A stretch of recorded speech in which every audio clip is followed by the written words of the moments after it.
Welcome to the Socialize Strategy, the Friday edition of the Socialize podcast, where we take a deeper dive into the subject featured in our newsletter. So let's jump into it. I have to say, I really like the subject for today because I've probably been living by it since I started on social media. And that is why you need an audience first mindset.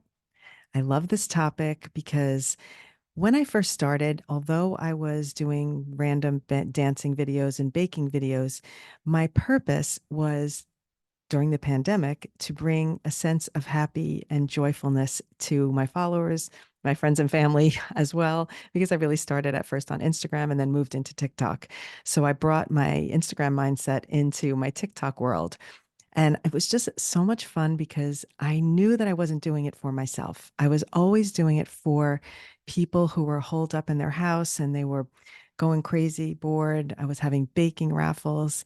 And so I think that my core beginnings on social media were so focused on my audience that I always started that way. And I've always thought that way. But I think now when people take a step into pursuing social media, there's this goal behind it. They either want to become an influencer, a content creator, they need to promote a small business. Maybe they're trying to become an expert in their field and put themselves out there to find work or work opportunities, consulting. So if that is the case, you really need this mindset even more than I did when I started, when it was just for fun. You need to prioritize how you make the content so that you're prioritizing your audience. And the reason for doing that is they'll feel more included and more connected, more engaged, and they'll want to be staying with you and following you and potentially supporting your business. So, first, let's define it. What is an audience first mentality? As you're first building a brand, when you're making the content and you think, oh, I'm going to do some examples, I'm going to actually talk about the examples we put in the newsletter this week, which is if you're a beauty or a fashion influencer, do you think your viewers are more likely to engage in a post where you're going to a cousin's birthday party or wishing your cousin a happy birthday? Or would they more likely to engage with a post where you're showing yourself getting ready for that party, showing off your outfit, your makeup, etc.? And if your goal is the beauty and fashion direction, and that's where you've been leaning, you'll want to do the second strategy so that you can include your lifestyle, but you're including the part of your content that is, quote, your niche for that content so that you work that niche into your content. So you don't have to say, I'm not going to post anything about going to and doing anything personal or wishing a family member a happy birthday. You don't have to avoid doing it. Just think about how you might circle in what your niche is into the content so that you're staying consistently on topic, at least at first when you're building an audience, because that is your purpose. As you grow and your audience becomes bigger, we'll talk about that a little bit later in this podcast. But I just want to mention that when you start, you want to kind of always lean into that focus. If you're a small business owner, are your viewers more likely to engage with an anniversary post about your business or a post where you tell the story of how you got started and now talking about how many years you've been in business? So if you think about that, probably the people who are listening would be interested in knowing how you started. And that would be more appealing than just me celebrating me for my anniversary of my business. All right. So just keep those things in mind. And a quick way to determine if you are in the right mindset, thinking about your audience, is to take a step back and say to yourself, if this video popped up on my For You page and I was interested in skincare or fashion, would I pay attention to this post about this fashion influencer's birthday party, or would I really be focused on it more and likely to save it if she's showing me what she's wearing and how she's picking out her outfit for that party? So that's a basic outline, and you can apply that outline to any business. The other thing that's maybe a bit of a misconception, and I think if I say how I started and how I help people and how I think about my audience, because I'm always trying to teach them something. So you might think, okay, audience first content definitely has to be educational in order to keep them interested. And really, that is not the case. So if you think about it, there's three types of content. Okay. We talked about this in the newsletter, three categories, which are educational, entertaining, and relatable. So I'm going to give you a bit of a basics about each one of those. Obviously, educational is easy. It's what we mentioned above, videos that share valuable information that a viewer wants to save or remember. So for example, in my case, I'm teaching TikTok, so I'm sharing the tools I use, I'm sharing how to do certain things, strictly educational posts. And on my feed, those usually do better than my other content. And I'm perfectly okay with that. And I'm not going to stop doing other content. But that's educational. Entertaining is going to be more content that is entertaining that can be audience first because you're still thinking about how your audience is going to connect with what you're saying. So I'm going to actually give an example to make it easier. If you're a person who might be interested in doing lip sync or skits or something, you could do an interaction between you and a customer, a former customer, a pretend customer, where you're showing how you treat your customers. That is audience first because you're showing your customer as an actual persona and you're showing them how you interact with them. So that's very valuable. If you think about it, how you want to be treated when you walk into a store, if it's a real brick and mortar, or how you want to be treated online. If someone makes a customer service call, that would be a great one because I find that so aggravating when I do online when I have to call the online companies to do process a return or something. So things like that, thinking about how you can differentiate yourself and your business by showing a fake interaction with a customer. That would be one example. Another example might be you and your coworker having an interaction, and perhaps like, oh, here's a great example. That personality hire video that went viral, where the girl was saying, clearly she was the personality hire in her company. And that was a really cool one because it made me start to think, oh, who are the personality hires that I've worked with in my life over the years? It was very thought provoking. It was also very relatable, and people who can relate to themselves as the personality hire might share that video. And there was nothing in that video that was about a business or about anything specific, and yet it went so viral. So that's a great example of how to think about your other content that is not so specifically product driven, but how it can invite your audience in by showing who you are as a person. I mean, I'm going to link that video for sure in the show notes here. Another, going on to the category, sorry, of relatable, that's where we're going next, is viewer on these apps love to see content they can relate to. And so let's say you have a business where, and we'll use the business of appliance repair just for this example. But as an appliance repair person, you might show problems that some of your customers had, and I particularly had a washing machine video go viral. I'm not even in the appliance realm, and I actually had that go viral because I was asking people, do you ever have this problem where your water bunches up in your washer and doesn't drain?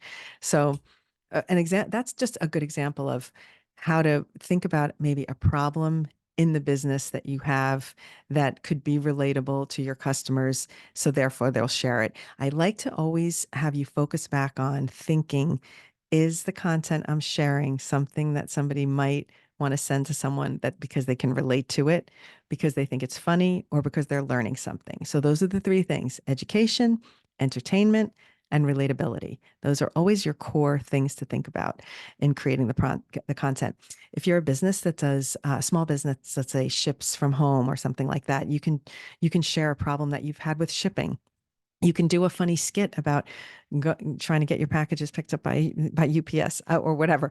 You can ask advice of your audience. You can share a special moment you had with a customer. So there's so many things that you can do that are related to your business that are going to be more interesting to your audience when it's not always a sales pitch. So just give those some thought. I'm going to take a moment to say that I want to launch what I'm calling Friday favorites. And what I'm going to do is talk about 3 of my favorite random things. They're not going to necessarily be content stuff. I'm thinking about on Tuesdays doing Tech Tuesdays, where I'll talk about the tech stuff on Tuesdays. But on Friday, I'm just going to do Friday favorites. So I picked 3 things for today. One of them is right here. It's my Mail-In and Gets candle. And it's just my favorite brand. It's such a special candle, and I don't light it a lot because it's expensive. And I get nervous that I'm going to go burn through it too quickly. But I really, really like it. This is the strawberry one. So I'm going to give Mail-In and Gets a little shout out for the candle.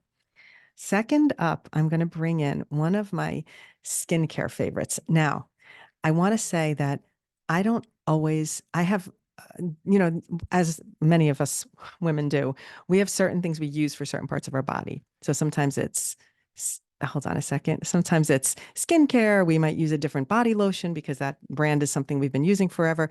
But I want to just give a shout out to In Your Face. And the reason I'm showing you this one is look, it's empty. Why? I love it and I've used it up. So I'm going to give them a big shout out. Look at it's got a little drip coming. So what I love about this is first off, the smell. It's kind of a citrus. This is all natural. Her business is so focused on women with aging skin as well as women who have younger skin. I just love everything the ingredients that go into it. So I'm a big fan of this brand, and I'm just going to give a shout out to my favorite face wash. Next up is a sweet one that I've had forever, which is my Oribe hair refresher spray. I wish you could see this because I'm going to do a demo. No, I just spray this on my hair. I'm going to do it right now if you're watching. Okay. When I get together with someone, and it doesn't have to be when I've just sprayed it, but when I get together with someone and they always say, "Oh my gosh, you smell so good." This has always been a fear as we get older because you think this is a terrible thing to say, but as you get older, you worry about certain smells. I mean, I know Lumi Deodorant loves to talk about this, but I like to always smell fresh. And what I like about that hair refresher spray is that it's not a perfume and it stays on your hair. So most of the times when you go to hug someone, they're near your hair.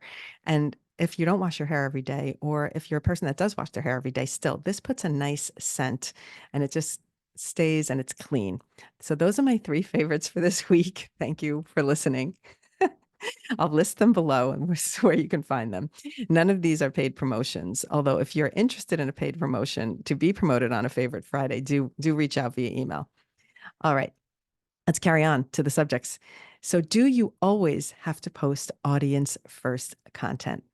The answer is no. You certainly don't have to make every piece of content audience first, but as you're starting out in the beginning, it's a good idea to stay focused on that until you have an audience that is completely engaged. So I've noticed that once my audience started to grow and I would just randomly put a little outside video where it was maybe me doing a dance with Jonathan or doing a trend with Tommy, or of course, my Julie and me content does really, really well. Yeah, people love us together, mother-daughter fun. But once I started doing those things, my audience saw a little piece of me that they weren't seeing in my tutorials. And I think that is really good if you want to make a connection with your audience. So, for example, I had people come out of the woodwork. I didn't know you were an autism mom when I did a couple of videos with Jonathan. And I never realized that that might be an important piece for people to know about me. And I never really thought about it as I don't know. It's so part of my life. I just live my life. So I never really thought about it much, but it was really awesome for people to come into the comments and see, oh, she's got, a production business and she shoots TV commercials and she does these things, but she's also an autism mom. And I think it put me in a different place for these people. And it was really a nice way to connect. So I kind of love doing that with my audience ongoing and sharing a little piece of me. Sometimes I do twirling because I just, I love to twirl batons. So I do think as your audience becomes interested in you, whether it's as a business owner or an influencer or whatever you're trying to do to promote online, they are going to be interested in you and they are going to want to know more. But just be cautious to not make that the bulk of your content at first. You first need to bring people in for your expertise, for your value that you're bringing to them, and then show them little pieces of yourself and open yourself up as you want. And the key here is once you build, you can really play, because now I don't really think much. I just think, oh, I want to post this today, and I just post whatever I want. So I don't think in terms of strategy. Whereas when I first started doing tutorials, I was trying to stay on track and trying to deliver those tutorials on a cadence, which I still do. And I wanted to make sure I was focused on that so that people knew why they followed me. And I will say I'm not on a lot of people's For You page all the time because I do post lots of random content. So strategically, the gurus might say to stay on topic for building and post often for building. But You really don't have to put that kind of pressure on yourself, and you can do it, do what you want to do, because mostly people are going to see your joy. So the key into the whole thing is really just finding that balance and shifting your perspective on your content to see if you're really posting audience first content. And then if you aren't, that's okay. You can still continue to do that somewhat, but maybe start to pull that piece into your mindset and way of thinking as you move forward. I hope that was helpful to some, and I hope you learned a lot. Thanks for listening. Please do leave a comment or a review and submit a question if you want to be part of Friday favorites. You can drop us an email, but the questions are always helpful because we do look into our weekly questions in order to pick the topic for the week. So if you landed here by the podcast platform by accident, make sure to subscribe to the newsletter by visiting our website, hellosocialize.com, where you'll find the free workshops. And don't forget that I have a free TikTok course. So if you know someone who is scared to start on TikTok, thinking about starting TikTok, but they don't know where to start, trust me, this is your best friend. It is free. I don't ask for any payment at any point in the process. It's just go there, learn, and then start to have some fun on social media. That's it. Have a nice weekend. We'll see you next week.